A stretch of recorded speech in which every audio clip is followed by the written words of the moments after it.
Till here, we finished two parts. Now we are moving toward the third part of our presentation, which is who will be the savior. Here would be a comparison between male and female, and we will try to reach at a conclusion who could save nature as compared to her counterpart or his counterpart. And for it, we are having our slide, that is part number 3, and the title itself convey who will be the savior. To be a savior, the first thing is that you should be soft by heart, or you should be very close to nature. Many ecofeminists are saying women is more close to nature, and several characteristics are suggested, especially the reproductive kind of thing, nurturing and taking care of other people like children, old people, and other. And same case, nature also look after everyone, either it is birds, nature, animals, or even human beings, insect, and so on. So everyone is there, but who can take care of nature? Who will be at nature's savior? And in that way, we could look at the first picture. This picture, we can clearly find some women are carrying some sticks, probably for food or burning them. Here things are saying that these women are more close. They are not harming nature as compared to men. We can find through different pictures where men are cutting trees. But women are not cutting the trees. Instead of that, they are collecting those woods which are waste by the nature. In that sense, we can find that women are more close to nature. Instead of cutting trees, they are just collecting, and which means they are giving fresh water to fresh land to these plants and so on, because these over there were not comfortable. And this is the first example we could have who is more closer to nature. If you are not closer to nature, then it would be impossible for us to take care of nature. The second thing that we have the close to nature is this picture. It is Chhat Puja festival, which is very famous in Bihar, UP, and other parts, and now celebrated in mostly each state of Haryana. In the picture itself, we can see women are there and they are surrounded by the natural phenomena. Water is there, fruit is there, vegetables are there, and women are underwater, maybe on the river, and they are worshipping it. So all the things are there, and it is in their culture to protect it, and for it they are doing. Here are everyone, mostly married women, here old one, old generation is there, young generation is there, and even the newly married are there. And this is from these two pictures, earlier the women cutting tree or carrying these sticks, and from this picture we come to know that if you want to save nature, you have to go back to your traditional roots, which means where equal respect is given to these natural things. By the word natural, traditional way does not mean you have to be traditional all the way. By being a modern person in approach and theory and in mind, you can also be traditional in approach by protecting your natural sources and resources like rivers and so on.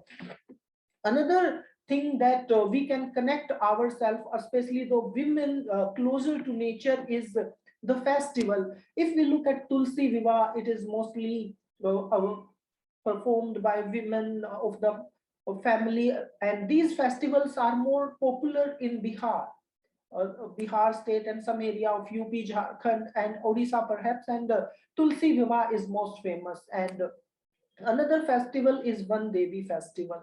Then Vat Savitri, Akshay Navami, and Fool Devi. These are the things that are performed mostly by the women, and somewhere only by the little help from the family male members. And Fool Devi is a kind of festival which is in which food is prepared, but only by women and no contribution from male.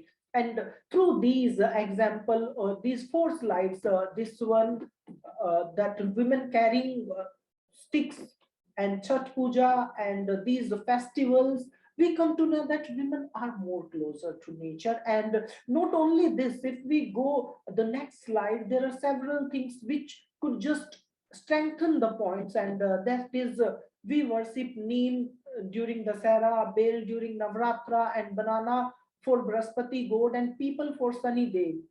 These are also festival in Bihar, and in these festival trees are worshipped, and these trees establish a connection between women and nature. And that is how the eco-feminism can be attributed to different things. And that is why most of the eco-feminists are saying, if you are exploiting nature, then you are exploiting women also. But terms are nearly the same for that, and that is why exploiting nature means exploiting women, but in different way. Because women can speak but tree cannot. Still there are several attributes, several feminists compared and say that if you are harming nature, the way you are harming women in the same way. And if we look at another slide, and if we separate women from nature, that is a violence upon nature as well as of human. And famous person, the Francoise Diaborn, who started the term ecofeminist, described in her essay the large-scale violence inflicted upon women and nature as a result of male domination. And she regularly describes the abortion of women, and fetus is taken out of body against their wish and so on, and that give bad effect to their body. And similarly we cut tree, and cutting of tree and cutting a woman's body part means abortion has the same kind of violence. And that is why ecofeminists are able to establish a relation between the exploitation of nature and exploitation of women. And to understand it on a deeper level, we can check this people, this picture. And when women or nature is exploited, what happened, that movement of everyone is restricted. There are several ways in which we can restrict the movement. And first slide or the picture on the top of side from left is saying, first I was afraid. And we can see a tree, and these are the words of tree, who is shown as a metaphorical eyes and lips perhaps. And that is saying, first I was afraid. And on the later downward we can see Partified Forest National Park, and which means earlier there were no wall, no boundary, no protection, and movement or animal, birds or whatever, all were free. But after that, trees were cut, and now it is just blank space, and it is termed national park. And the movement of everyone, either it is man, nature, animal, birds, or whatever, everyone's movement is restricted. This is how we can restrict nature's movement, but this is only for nature. And how we restrict the movement of women, and that we can find through this picture. And you can see in picture in mind several things are there, and on female side there is also several things. And you can see these weapons or these tools, and other side you are having other tools. And from early childhood these things are given. For example, if a child goes to some market for to buy toys, and they are given either guns or vehicles like truck and tractors. But if women is going, they are running after Barbie dolls and so on. And that is a misconstruction that is created among girls, like they have to take long hair and so on. And this is how we restrict the movement of women. And this restriction is on several bases, like biological male and female, everyone knows. But on the base of language, so for example, in case of India, and if you are speaking Hindi, then main jata hu, main jati hu, so that is a language difference. And third is especially that dress, the dressing sense of male and female would be equally different. And third is marriage, next one is marriage. And once the marriage happened, then one person has to left others home, left for others home. And This is how their movement is restricted. They cannot move out, and even if they are at their home, they have to move out of their home with the company of male member. This is how the movement of women is restricted. Not only this, after their marriage they have to change their surname, and they are thrown into only one word, that is housewife, either they want it or not. Even if it is educated women, then they are given the tag of housewife. But same is not applicable for male. If a male person is not doing any job, staying at home, he is never termed house husband. And this is how the movement is restricted for movement. And employment chances, women are less given jobs. Even in our institute we can check how many women are working as compared to male, and that would be hardly 10%.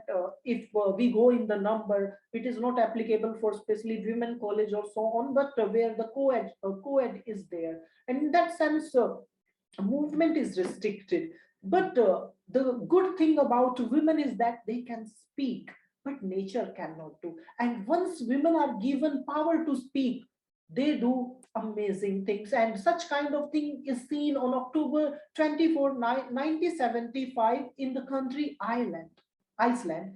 Here, 90% of women come out of their home, left their cooking job and even on job, because they were not given equal income as compared to men. And that is why in just a small amount of days, the country has given a new law for equal pay.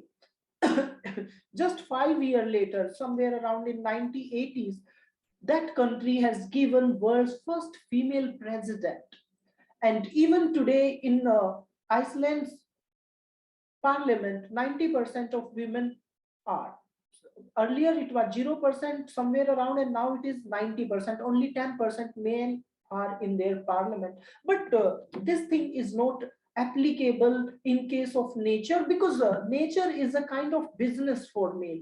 And we can find this that nature is so dirty when it is spitting smoke. But now electric car is given an advice, but that's work on the backyard is more polluting as compared. But man is comfortable that the car is not spitting that dark circles called smoke.